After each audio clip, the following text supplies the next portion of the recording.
Hey, welcome to our very last order, Artiodactyla. These are the even-toed, hoofed mammals. So notice that they have to have both of those things to be part of Artiodactyla. They have to have an even number of toes, and they have to have hooves. So on the right here is a photograph of a giraffe track. And if you have a look at it, you can see that giraffes have a hoof, and you can see that they have an even number of toes. This is a split right down the middle here. Those are two toes that are touching the ground. I took that picture in South Africa this summer, summer of 2019, and I also took this zebra picture. That's right, that's how they pronounce it in South Africa. This guy is not an Artiodactyla because zebras and horses and such have a solid hoof, right? So you've all seen a horseshoe. You know the shape. I'm not going to finish drawing that. And you can see that that is an odd-toed hoofed mammal. So they're in a completely different order called Paracedactyla, and we don't study them.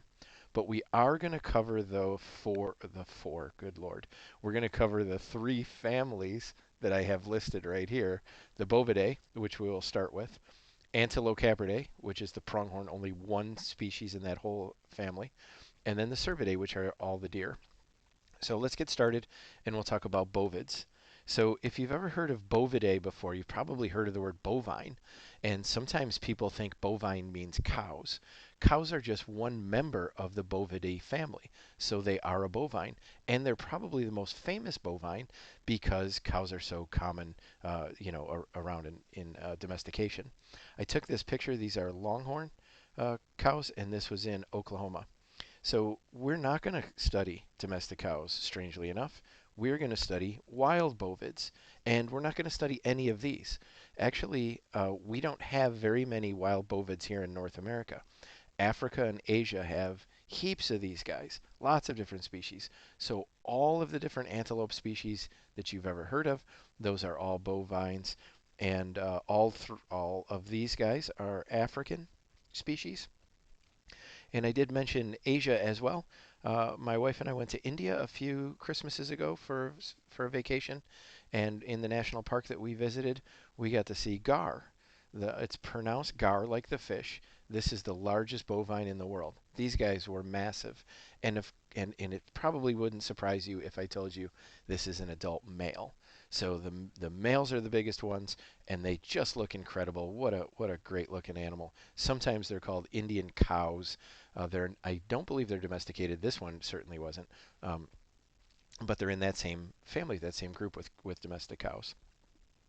What was interesting is we watched a tiger trying to kill a gar.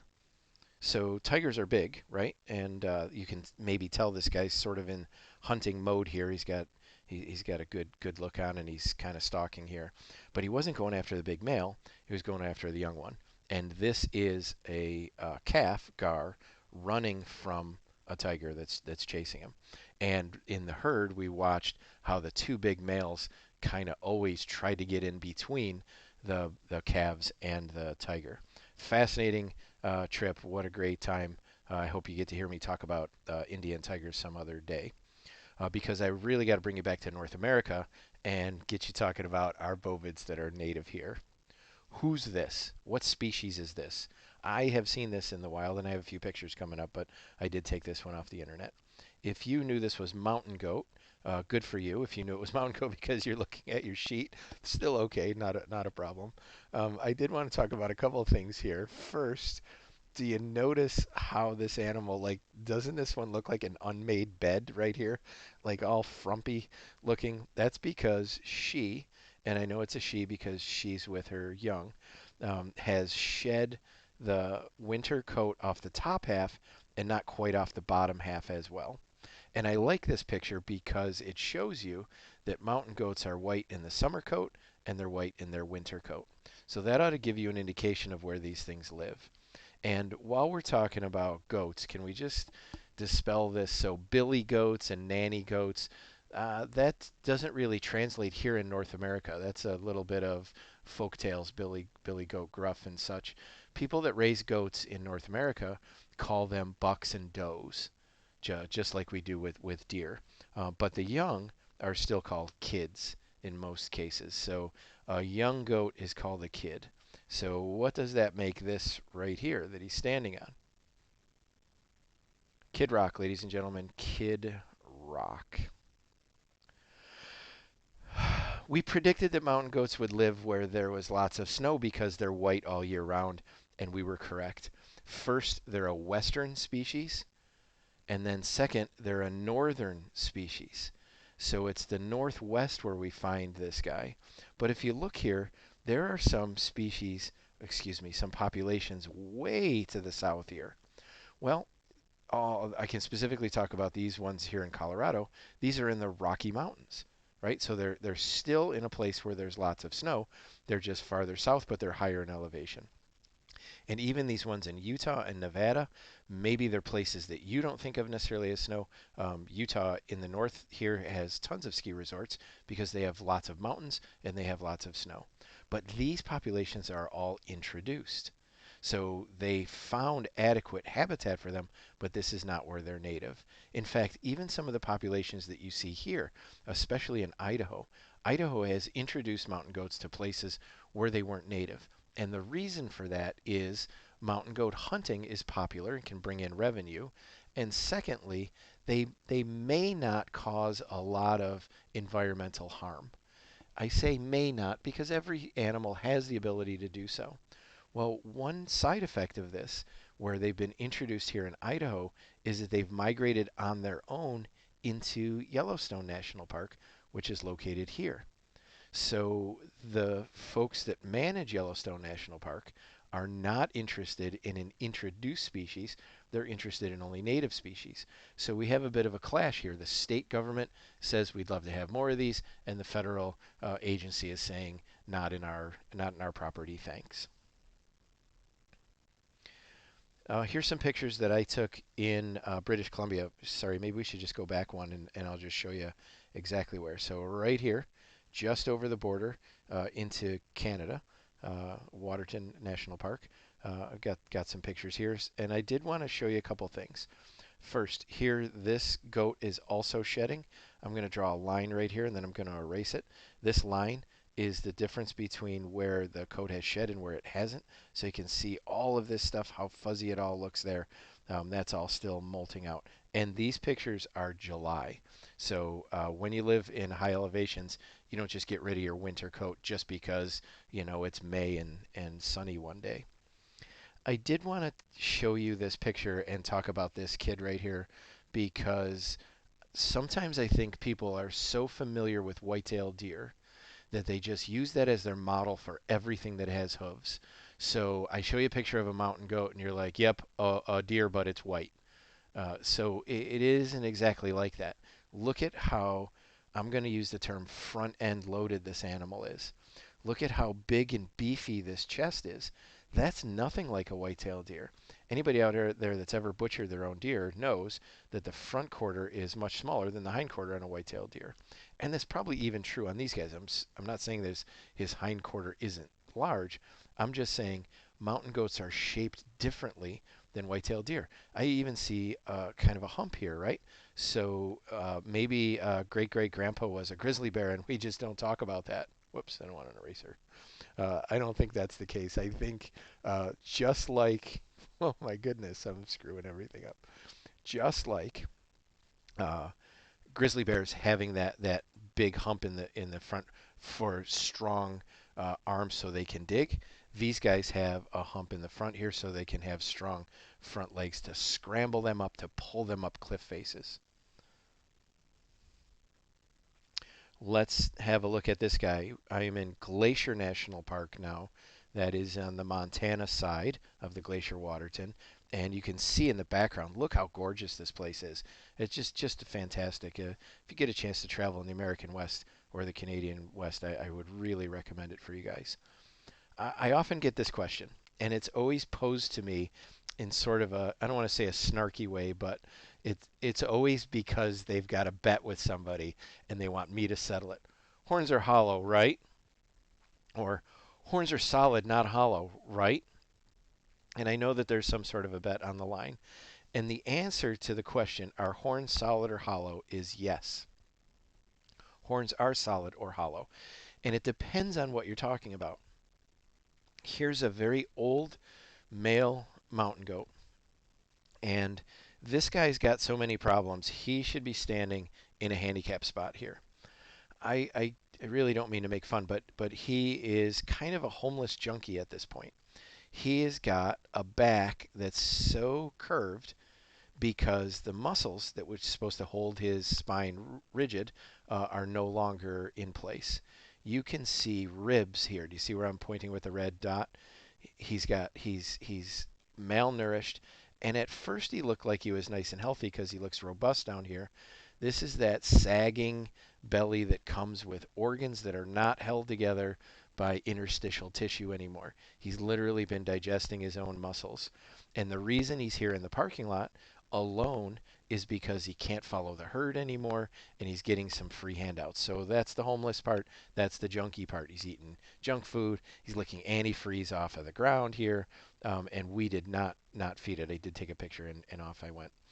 I do want to show you the reason I'm using this guy is because he's got a broken horn. And that's going to become a huge deal in his world because of the way horns are. A horn on a mountain goat and all of our other horned animals in North America is composed of two parts. There's a solid bone core, and then there's the sheath that grows around the outside of it. So if I owned a powder horn, and I bet most of you guys know what a powder horn is, even if it's just from the movies. You know that it's an old cow horn, or back in the day a bison horn, and pioneers would put gunpowder in it, cap off both ends, and then it would keep it dry. And you can unplug the one end, pour it down your muzzle, and you could have dry powder. So a lot of people have this idea that the horn is hollow because that's how powder horns are. But you're just looking at half of the horn. You're just looking at the outside sheath.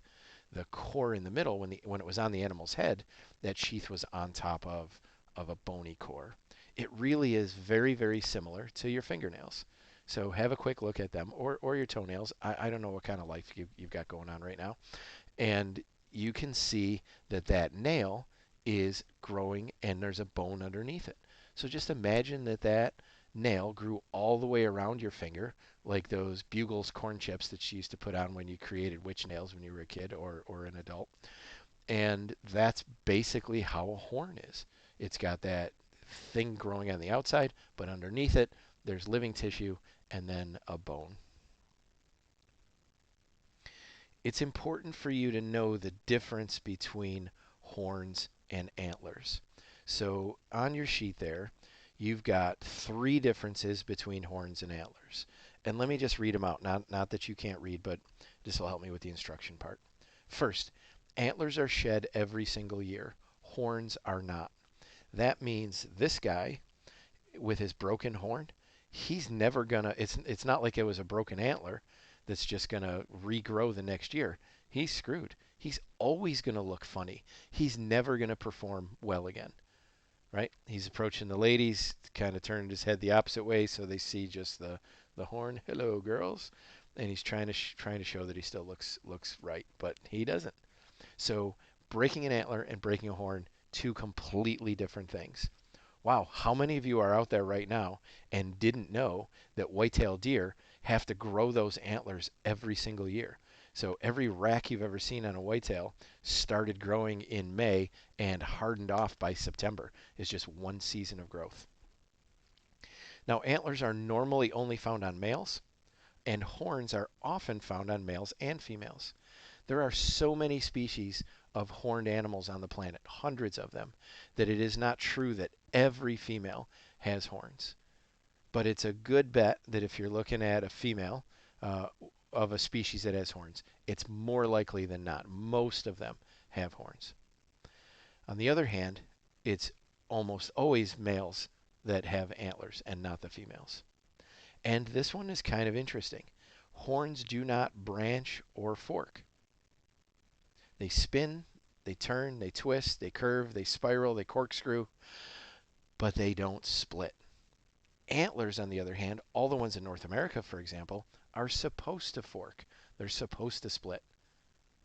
In fact, we have a name for the ones that don't. The antlers that don't, we call them spikes. So here's the three main differences that I would like you to know between horns and antlers.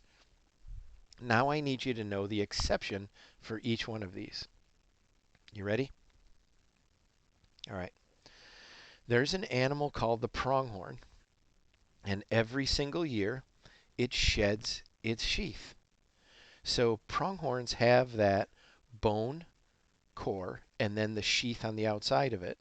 And every year the sheath comes off and that bony core is still there. They don't drop the bone off of their head. They just drop the outer covering, like your fingernail.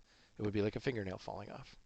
Second, there is one species of deer in the world where females are supposed to have antlers, where it's normal or typical for them to have antlers, and that's caribou. And as we'll see in another video, caribou are also called reindeer. If you want to add that in your notes right now so that you don't get yourself confused later. So seeing a female caribou with antlers is perfectly normal. Seeing a female white-tailed deer with antlers is a hormone imbalance. And it does happen. It's like the bearded lady sort of thing. If a female of a species has extra testosterone, she can grow male secondary sexual characteristics. And, ladies and gentlemen, there's only one horn in the entire world that branches. And it happens to live right here in North America, and the entire species is named after it. It's the animal that has a horn with a prong sticking out of it. That's how pronghorns got their name. So we have three rules, at least one exception to each of them, and look at how the pronghorn features prominently here. The pronghorn has a weird horn. It sheds its sheath, and no other animal does that regularly, and it branches, and no other horn in the world branches. So the pronghorn is pretty cool. He and I think he knows it. I think he flexes. Let's do another species here. And this is the other white-horned species that we have in North America. This is called the Thinhorn sheep. Now, I'm going to use the term thinhorn. You're going to see other authors use a different name, and let me explain. First off, what would you call this animal if you saw it? A lot of people tell me that this is called a ram. And if you are thinking the word ram in your head, you're not wrong. But ram is only referring to the sex of this animal. It's a species of sheep. The males are called rams, and the females are called ewes. E-E-W-E. E-W-E. Now, thinhorn sheeps come in two flavors. They come in the white, which we call doll sheep. They also have a subspecies called stone sheep. And stone sheep have a white face, white on the front end, but more brown the rest of their body. If you Google stone sheep, you will get lots of pictures, and you can find some live ones. But there are tons and tons of hits that come up with beautiful animals being held by old white hunters. Let me explain. Stone sheep, doll sheep, in fact, the bighorn sheep, which is coming up next, spoiler alert, there are more people that want to shoot these animals than there are animals available to be shot. So you have to enter a lottery for a permit for these. And if you even do get a permit, which is sometimes very expensive, then there's additional expenses on top of that. You have to hire a guide. You've got to pack in. These are very remote places. There's no McDonald's in the background of either one of these guys here. And so sheep hunting is often an incredibly expensive endeavor. That's why the age of these guys is often higher up, right? Because the older you get, in theory, the more money you've got. Hunting in general is a very Caucasian activity in North America. I want to say the number is in the 90s when it comes to percentage of hunters in North America that are Caucasian. And there's a couple of reasons for that, none of which are really important to our talk today. And then finally, hunting is predominantly a male activity. So seeing old white men holding dead stone sheep is predictable by the demographic.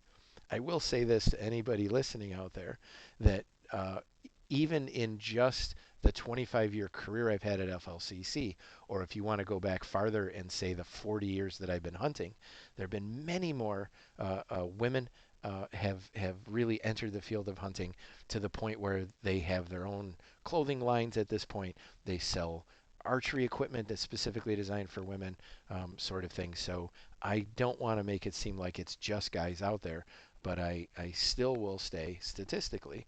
You're much more likely to run into a male hunting than a female.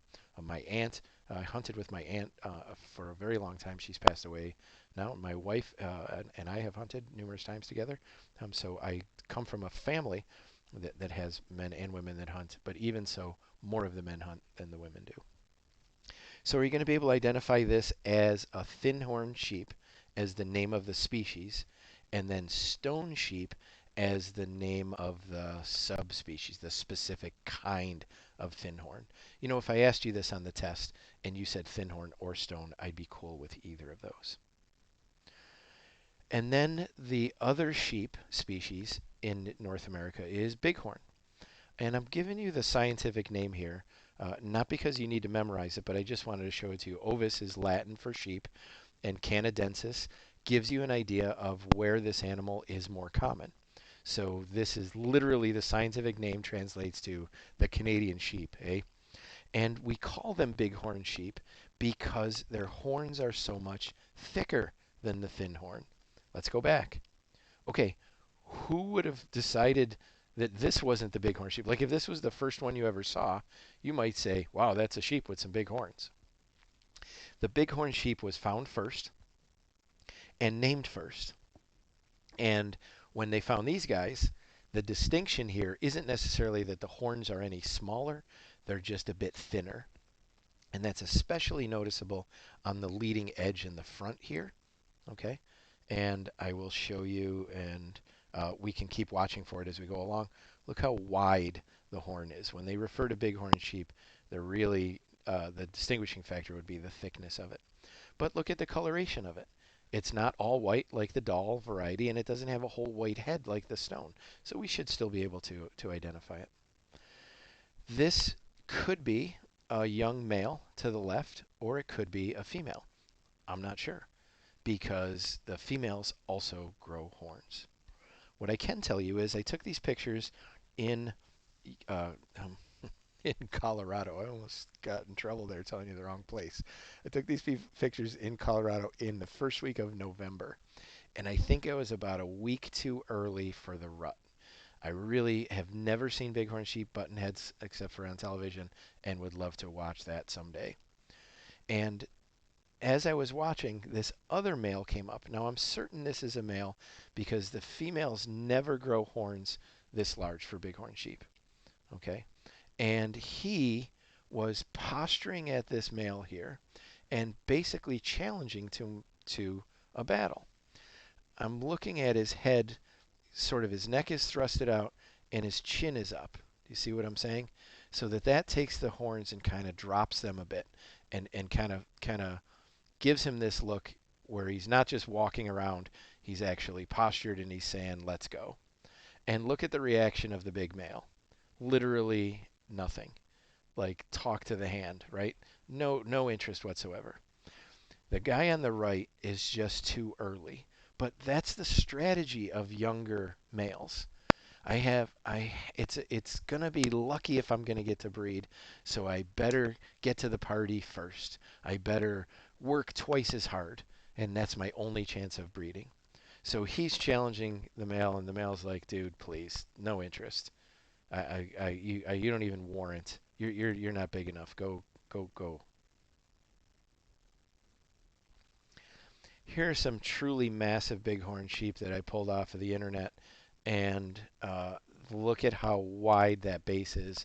Nothing like that thinhorn sheep. So for an animal to be considered a trophy, and I know there's some of you out there, hey, every animal taken is a trophy. To be considered a trophy for the books, they measure the amount of curl that the animal has. So this guy does not quite have a full curl. You can see where the horn ends here. Nope, that's not what I wanted. You can see where the horn ends here and where the horn begins here. So we're missing some. It hasn't quite gone all the way around. Holy crap, look at this guy. He's past being a full curl and definitely a massive trophy animal. We talked about the horns growing throughout their entire life. So what you're looking at on this individual is the entire amount of horn that it's grown since birth. And in bighorn sheep, sometimes you can actually see growth rings. So I'm going to highlight that in red, and now I'm going to make it go away. Am I? Yep. And I want you to see the dark line that's under it. You ready? Do you see that line there? Here's another one. Okay, let's make it go away. Do you see it there? And then here's at least a third one here. So this would indicate that this guy grew this much horn in the past year. Kind of cool, or in a year, sorry, in a single year. And sometimes the rings are very easy to see, and sometimes they're not, and it takes a bit of practice to do that. I probably should show you a range map here, and it's kind of neat because the Thinhorn sheep, as we would have predicted, because they're white in color, live way up white, and so the ones that are white all the time, the doll sheep, are in the northern part of the range, and the stone sheep that are only white on the front end are a bit farther south here. And then just like the Thinhorn sheep has two flavors, so does the Bighorn sheep. You've got a Rocky Mountain Bighorn and you've got a Desert Bighorn. So there's only two species of sheep in North America, but there's four kinds of sheep. Does that make sense? The Thinhorn has two varieties and the Bighorn has two varieties. So if you were a sheep hunter and you wanted a trophy from all of those, you would need four sheep. And sheep hunters call that a grand slam, just like that breakfast at Denny's. I have some experience with desert bighorns. On the right there is a picture that I took in Death Valley. My wife and I visited there many years ago, and Death Valley is a cool name for a place that can get incredibly hot in the summertime. And that is not a giraffe with two socks on his head. That is a pictograph from a Native American, God knows how old that is, showing a desert bighorn sheep. And they were a very important food source for some Native American groups. And here are two uh, bighorn sheep that I photographed in Nevada last summer. And these guys are a male and female pair. Maybe they're the same age even. And this guy on the right is showing you how much more the males will grow. What's cool about these sheep is that I showed you the picture of the bighorn from Colorado, right? And I said I was there the first week in November, and I was a week early for the rut. Here I am in the first week of July in Nevada, and I am there during the rut. So the animals in the desert breed at a different time than the ones in the Rockies. The animals in the Rockies have to time their breeding to coincide so the babies are born after the snow disappears. The animals in the desert have to time their breeding so their babies are born in the cooler months when it's more likely to be rainy. So just a fascinating little tidbit here. He is nosing her, would be one way a biologist would say it. What he's trying to do is smell whether she's reproductively active yet or not. Um, so he stayed with her the entire time. I was with family, and we didn't get to watch them for very long, but almost a half hour here. He never left her side. So he's tending this female, and he's waiting for her to go into heat so that he can breed with her. And I like this picture because it shows a couple things that we've been talking about. First, look at she has a broken horn. So forever and ever and ever, she will have one horn that's longer than the other. It'll never outgrow. And secondly, it probably broke above where the core is. So maybe it's just sheath that broke here, and it didn't. It maybe was more like cutting a nail. You can see he's got some breakage here on the tip of his horn. This could be from battle. Who knows what this was? But it also could just be normal wear and tear from him as he puts his nose to the ground, his horns are going to brush up against rocks and things. They call that brooming, and you don't need to know that. I'm just giving you that. Look at this gland in front of his eye. Look at, she's got one too, but it's tiny. So he is producing something from that gland that is telling other males, uh, stay away, I'm nice and big and strong. And then look at the expression on his face. So I didn't get a lucky shot here. I was able to take numerous pictures of his nostrils fully dilated and his mouth slightly open. What he's doing, even when he doesn't have his nose to her rump, is trying to smell. So it's, you do know that taste and smell are related, right? So it's him bringing in air through his mouth and through his nostrils and trying constantly to get a chemical signal from her that'll let him know that it's time for her to breed. This is this is kind of a fun picture. So there are three bighorn sheep in this picture. Did you see the third one here? This little guy down here, the lamb. So we were in Canada. We were in a rental car. This has got Montana plates on it. And Danica was, I don't know, maybe 6 years old at the time. And we pull into this little parking area. We're going to take this hike in this remote part of a park in Canada. And I look in the rearview mirror, and there's three sheep following behind me. So we unbuckled Danica out of her car seat, and she's looking out the back window. And it was just kind of exciting. Here's these three wild sheep here. And the parking lot is tiny. And I say to my wife, I said, I think these sheep are following us. And it's like, I don't know if you've ever had that experience at FLCC when someone's following you when you're walking to your car because they want to steal your parking space, you know? And so I've never been sharked by a group of sheep before. So I see a parking spot, but I pass by it and I tell my wife, I'm gonna go around the parking lot one more time. It was pretty small. So I cruise around the parking spot lot one more time, and sure enough, these sheep follow all the way around me. They do a lap with me, and I pull into this parking spot. And I said, I just really can't figure out what they're after. So I get out and they're standing there staring at me, maybe, I don't know, 15 yards away. I say out loud, how's it going? And they all kind of startle a little bit. And I'm getting my camera gear ready and we're getting our lunches ready. And when you're hiking with a 6-year-old, there's all kinds of things you got to bring. A million snacks, a couple Barbies. You know, Danica had to be entertained. And we lock up the car and walk away. And as soon as I walk away, they rush at the car. Have you figured out what they're after? Well, the one word answer is salt. So we were a fresh vehicle that might still have road salt on it from the winter, and they came in and started licking the salt off of the vehicle. You know, salt licks are not legal to put out in New York State because you would have an unsporting advantage. Many hoofed animals are so drawn to salt or minerals, they can't help themselves. So it's in a very effective form of bait. And so that's why it's not legal in New York. So here these guys are coming in and finding an artificial salt source. And look how weird that posture looks. Like, how do you learn to kneel down on your front legs like that and get under there? Well, it's actually not really learned, it's remembered. And I did show you this picture long ago in one of our first videos talking about mammal characteristics. We were talking about milk. This is a bighorn sheep. That's a baby bighorn. We're in South Dakota now. And I would never give this to you on the test. On the test, I'm interested, do you know what the headgear looks like? I will give you somebody that's a nice clear one. Nothing silly like this to try to try to fool you. But speaking of baby bighorn sheep, I am going to use a word here, and I'm going to use the word fugly. You are welcome to disagree. You can think that this is a cute animal. This is September. This is Yellowstone.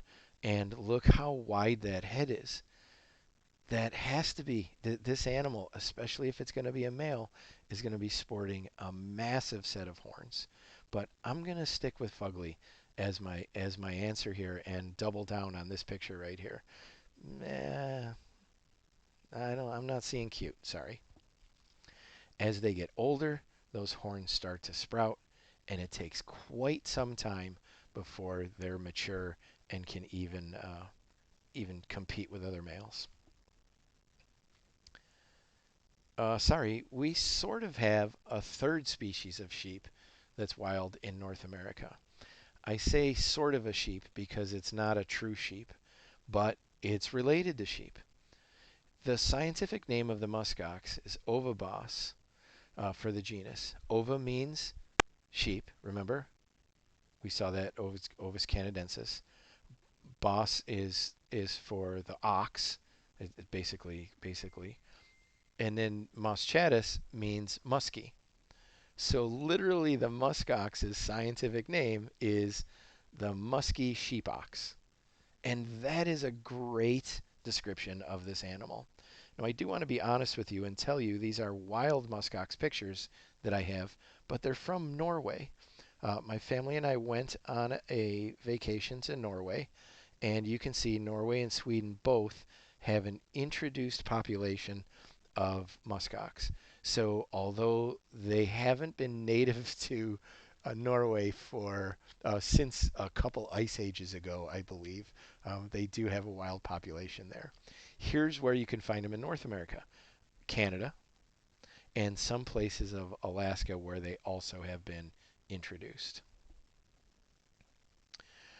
I found this fascinating. In fact, we planned our trip around a few things in Norway, and one of them was we're going to see muskox. And you can see that there's people here hiking. This is a tour that's being led by a guide, and we actually did do that the first day, and I was very unhappy with it. And we decided the next day we were just going to try to go out on our own, and we actually had better success by ourselves. No, no kidding. Instead of with a giant group of people here, but this is the kind of habitat that muskox like: big, wide open. Lots of lichen. I would never quiz you on muskox scat, but I thought I would show you that no matter where you are, if you are a plant eater, you probably poop pellets. And muskox really are no joke. They have killed people, and less common than other animals, but it's still a possibility. Other people have been attacked and injured. Other people have been attacked and not injured at all. But the vast majority of people don't get attacked whatsoever. But these are signs for the tourists, and a couple things here in bold to note: muskox are protected by law, and you're not allowed to disturb them. They recommend you keep your distance at 200 meters. And if you've got a dog, well, you need to keep an even greater distance. Because what do you think muskox think dogs are? Correct. They think they're a predator. They think they're wolves. They literally react to a domestic dog just like they would a wolf. And it's one of those, I'm not going to stand for it. So do you remember when I was showing you the picture of the tiger in the very beginning with the gar? He was chasing the calves, and the big males were going towards the tiger. Oh, you didn't see a picture of that, but I described that to you. That's what muskox do as well. So it's possible that you'd be out with your family and your little well-behaved dog, and a muskox is just going to react like it would instinctually and come after you to try to drive that wolf away. And oh, by the way, muskox only attack in self-defense. So if you get attacked, it's your responsibility. It's your problem. Well, you may notice this picture looks a little bit closer than 200 yards.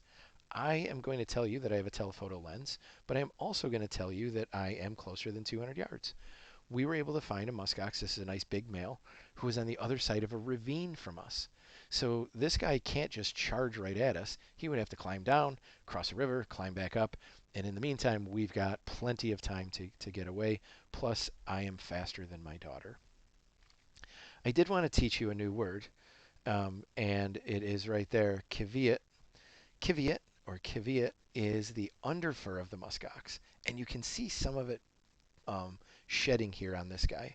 It is 8 times better in insulating than wool. Well, why aren't we making everything out of muskox fur then? The answer is sheep are much easier to raise. So there are people that do raise muskox.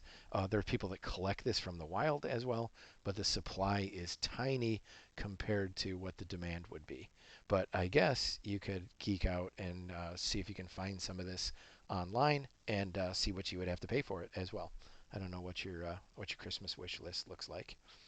The last thing that I want to say about these guys is experiencing muskox in the wild was like being transported back in time to the Ice Age. These guys literally were around during the Ice Age time, and they're a mega fauna. They're a big animal. And imagine that these guys and lots of other big cool mammal species were around at that time.